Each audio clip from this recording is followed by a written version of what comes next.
CM योगी की समीक्षा बैठक, जहां जन समस्याओं का जल्द समाधान करने की बात कही है। सीएम योगी ने राजस्व और पुलिस विभाग के साथ ये बैठक, त्योहारों को लेकर तैयारियां पुख्ता करने के निर्देश सीएम की ओर से दिए गए हैं। खाद्य सामग्री की गुणवत्ता की जांच की जाए, क्योंकि त्योहारों के मौसम में नकली और मिलावटी सामान की खरीदारी होती है, उसे बाजार में खपाया जाता है। तो ऐसे में खाद्य सामग्री की गुणवत्ता की जांच की जाए।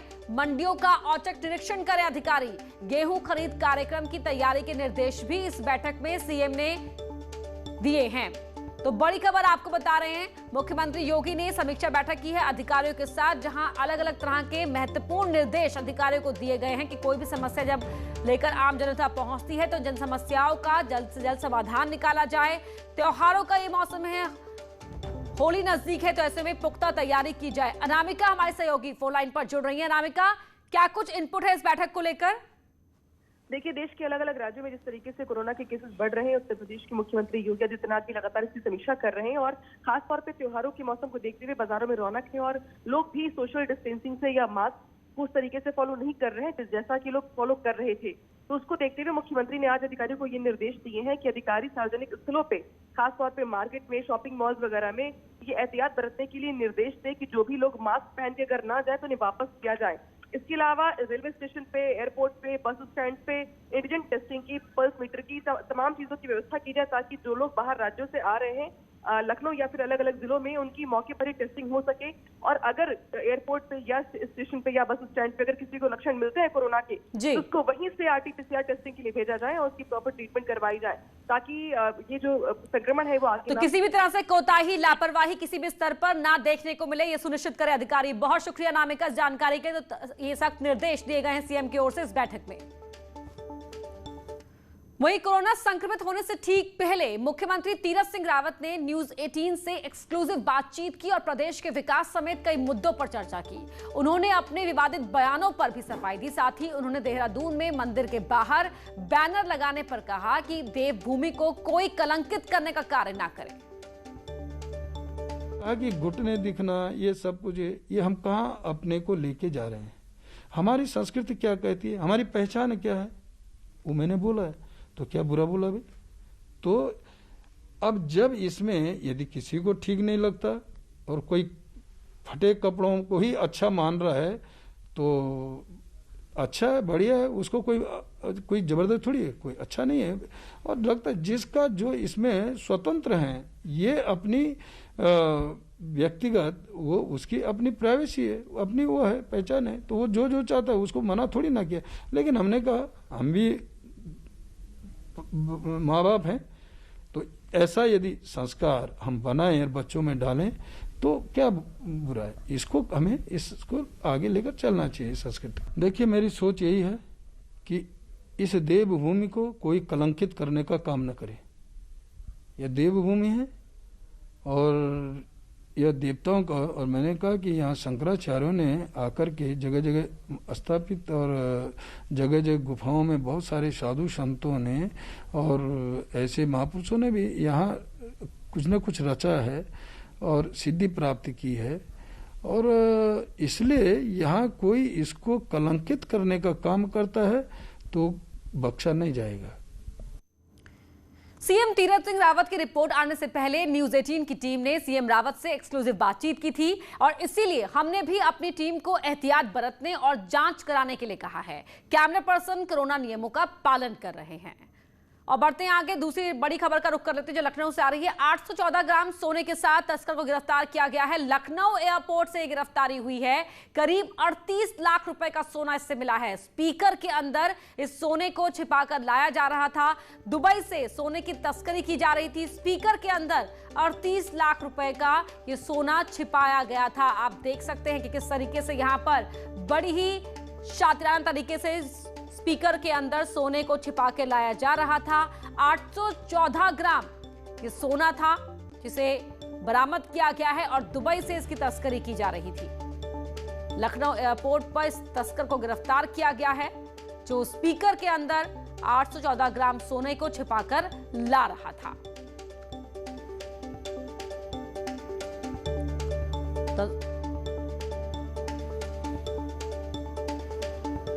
बड़ी खबर गाजियाबाद से आपको बता रहे हैं, जहां घर के अंदर एक महिला का शव मिला है। डेड बॉडी पर चोट के निशान मिले हैं। विजयनगर के बाग इलाके की यह घटना है।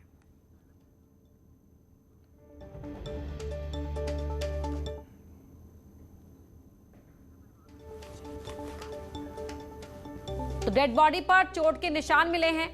विजयनगर के बागू इलाके की यह घटना है। यह महिला का शव यहां पर मिला है और पुलिस ने पूरे मामले की जांच शुरू कर दी है। बढ़ते हैं आगे, बागपत से बड़ी खबर आपको बता रहे हैं, जहां सब इंस्पेक्टर से बदसलूकी का मामला सामने आया है। 13 लोगों के खिलाफ केस दर्ज किया गया। 3 आरोपियों को गिरफ्तार किया गया है।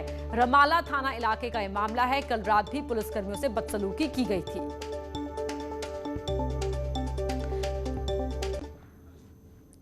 वसीम रिजवी का एक कथित वीडियो वायरल हो रहा है। इस वीडियो में वसीम रिजवी लोगों से समर्थन देने की अपील कर रहे हैं। साथ ही उन्होंने कहा कि उन्हें मारने की लगातार धमकी मिल रही है।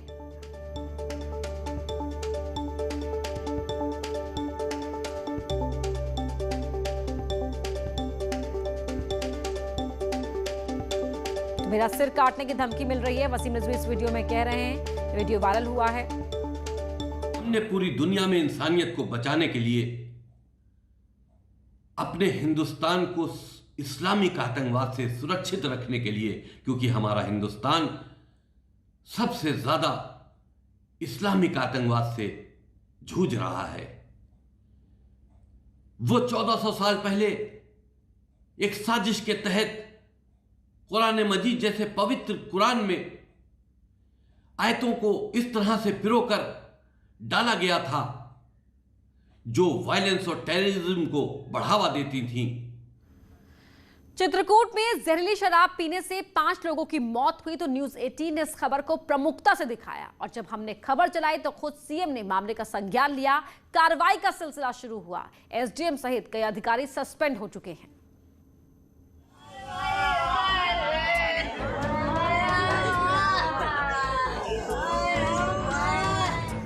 चित्रकूट के खोपा गांव में कुछ लोगों को जहरीली शराब परोसी गई और उस शराब को पीने से 5 लोगों की मौत हो गई।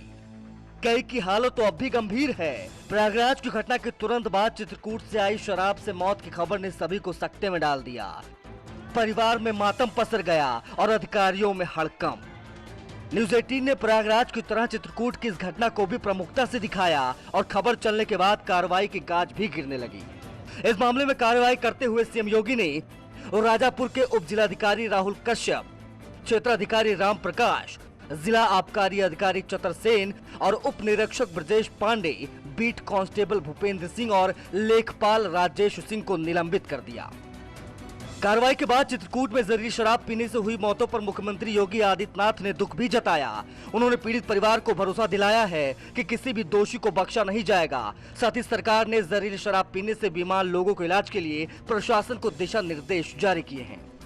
ये जानकारी मिली है कि खोपा गांव में ये कुछ लोगों ने कुछ जो है ऐसी संभावना है कि शराब या और कोई चीज़ ऐसे किसी द्रव्य का उन्होंने सेवन किया था और फिर उनको यहाँ पे लोगों ने लेके आए तो एक जो लाए थे उनको कंचन अस्पताल में, वो बता रहे हैं कि उनका वहाँ पे डेथ हो गया है। बाकी यहाँ सीएससी राजापुर में जो थे दुर्विजय, सत्येन, छोटू, बबली, तो इन सबको अभी इलाहाबाद में भेजा गया है।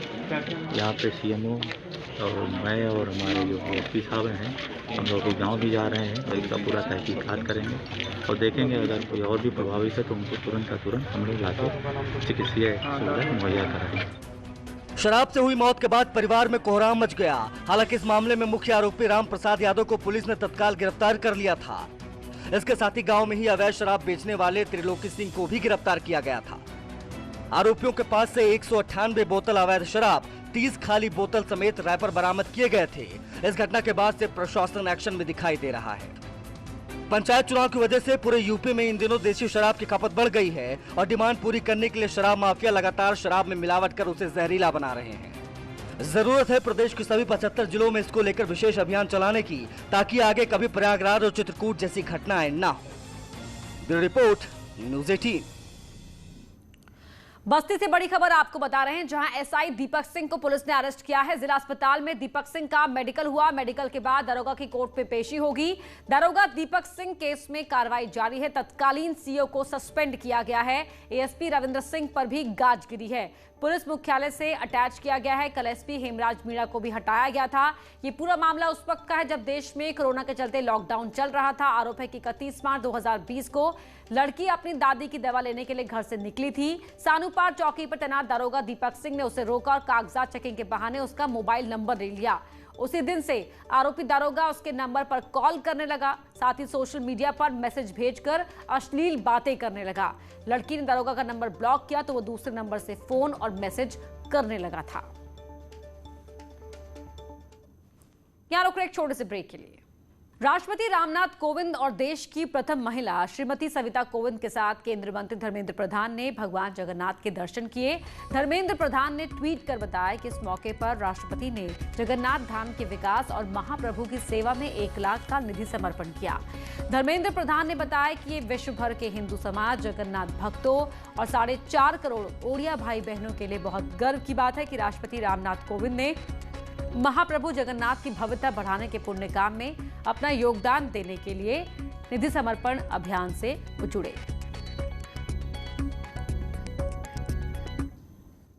बहराइच से खबर है, यहां दबंगों की पिटाई से एक महिला की मौत का मामला सामने आया है। आरोप पुलिस पर लगे हैं कि उन्होंने समय रहते कार्रवाई नहीं की और दबंगों ने इसका फायदा उठाकर महिला पर एक बार फिर हमला कर दिया, जिससे उसकी मौत हो गई। जानकारी के मुताबिक 2 दिन से 2 पक्षों के बीच विवाद चल रहा था और पीड़ित पक्ष ने पुलिस को नामजद तहरीर दी थी, लेकिन दबंगों पर पुलिस ने कोई कार्रवाई नहीं की और दबंगों की पिटाई से महिला की मौत हो गई।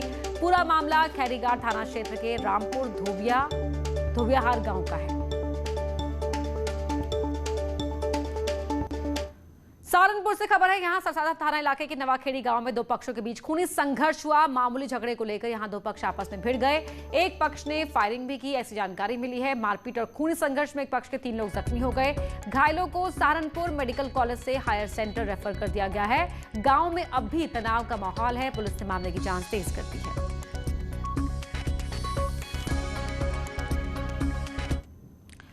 हरदोई में 2 फर्जी बेसिक टीचर्स को हटाने का मामला सामने आया है। खबर है कि फर्जी कागजों को आधार बनाकर नौकरी पाई, जिसकी जांच होने पर दोनों आरोपियों के कागजात फर्जी पाए गए, जिसके बाद बीएसए ने दोनों के खिलाफ कार्रवाई कर बाहर का रास्ता दिखा दिया। साथ ही इस मामले में अब आरोपियों से पैसे की वसूली की जाएगी। आदेश के क्रम में इन्हें पुनः बर्खास्तगी कर दी गई है। इनमें सत्येंद्र कुमार पुत्र श्री ज्ञान सिंह, प्राथमिक प्रधान अध्यापक प्राथमिक विद्यालय 13 ब्लॉक भरखनी, तथा दूसरे श्री राधेश्याम पुत्र श्री मनोहर लाल, सहायक अध्यापक उच्च प्राथमिक विद्यालय गिरगांवा ब्लॉक हरपालपुर में कार्यरत थे। इनके विरुद्ध इनको बर्खास्त करते हुए इनके विरुद्ध कार्रवाई भी की गई है और एफआईआर भी कराया गया है और इनसे वसूली नियमानुसार की जाएगी। फतेहपुर में न्यूज 18 की खबर का असर हुआ है। न्यूज 18 ने अवैध और ओवरलोडिंग की खबर को प्रमुखता से दिखाने का काम किया। इस खबर के चलने के बाद प्रशासन सक्रिय हुआ, जिसके बाद डीएम के आदेश पर एसडीएम और खनन अधिकारी ने मोरंग खदान पर छापेमारी की है, जहां से 2 जेसीबी मशीन के साथ 9 ओवरलोडेड ट्रकों को सीज करने का काम किया है। इस कार्रवाई के साथ ही पट्टा धारकों को नोटिस जारी कर प्रशासन ने जवाब तलब किया, क्योंकि अब खनन विभाग इस मामले में एफआईआर दर्ज करने की तैयारी कर रहा है।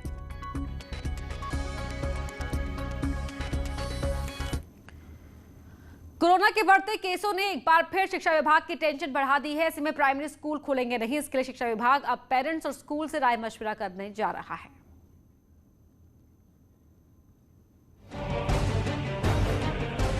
महाराष्ट्र, मध्य प्रदेश, पंजाब जैसे राज्यों में एक बार फिर से कोरोना के केस बढ़ते जा रहे हैं, जिसके बाद स्कूल भी बंद कर दिए गए।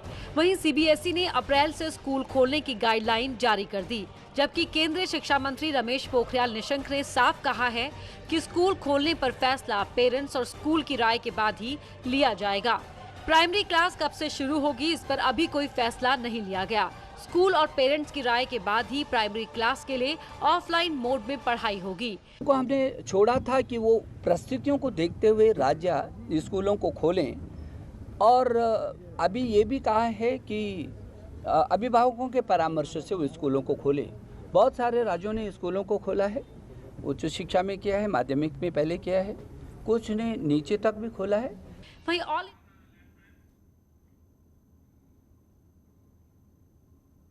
नहीं समझ पा रहे कि बच्चों को कैसे स्कूल भेजा जाए, क्योंकि कोई स्कूल अपने ऊपर जिम्मेदारी लेने को तैयार नहीं है। स्कूल प्रशासन और अभिभावक मिलके ये तय करें कि स्कूल जो नया सत्र शुरू होने वाला है तो उसमें स्कूल खोला जाए कि नहीं खोला जाए। लेकिन मेरा मानना ये है कि स्कूल अगर खोले भी जाएं तो इसके लिए क्या स्कूल तैयार है, क्या स्कूल प्रशासन की जो व्यवस्था कोविड को लेके है क्या वो प्रॉपर है। कोरोना की वजह से पहले ही पढ़ाई का काफी नुकसान हो चुका है, लेकिन ये बात भी सही है कि एक बार फिर से कोरोना के केसेस में बढ़ोतरी देखी जा रही है, जिससे स्कूली बच्चों के लिए परेशानी खड़ी हो सकती है। न्यूज़ 18 के लिए देहरादून से भारती सकलानी की रिपोर्ट।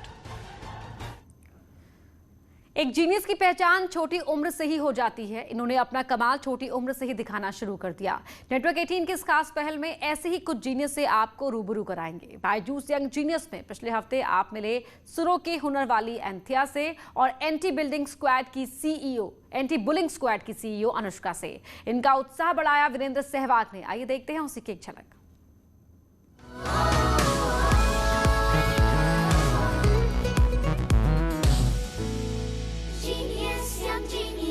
मैं हूं आनंद नरसिम्हन, इस जादुई दुनिया में आपका होस्ट और साथी, जो आपको मिलवाने वाला है ऐसी ही यंग जीनियस से जिसके वायलिन छूते ही माहौल मैजिकल हो जाता है। Welcome to Byju's young genius. आइए बैठिए।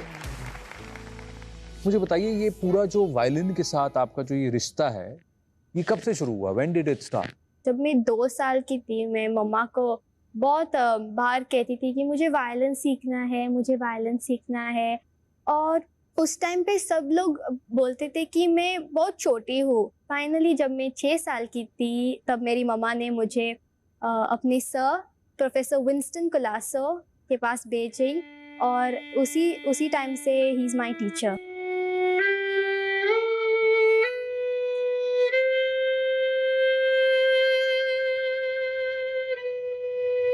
Althea, you're remarkable. Your violin playing transported me to different countries and different times, and I hope you continue. There are few enough Western classical musicians that we have in India. अब वक्त हो गया है हमारी दूसरी genius को बुलाने का।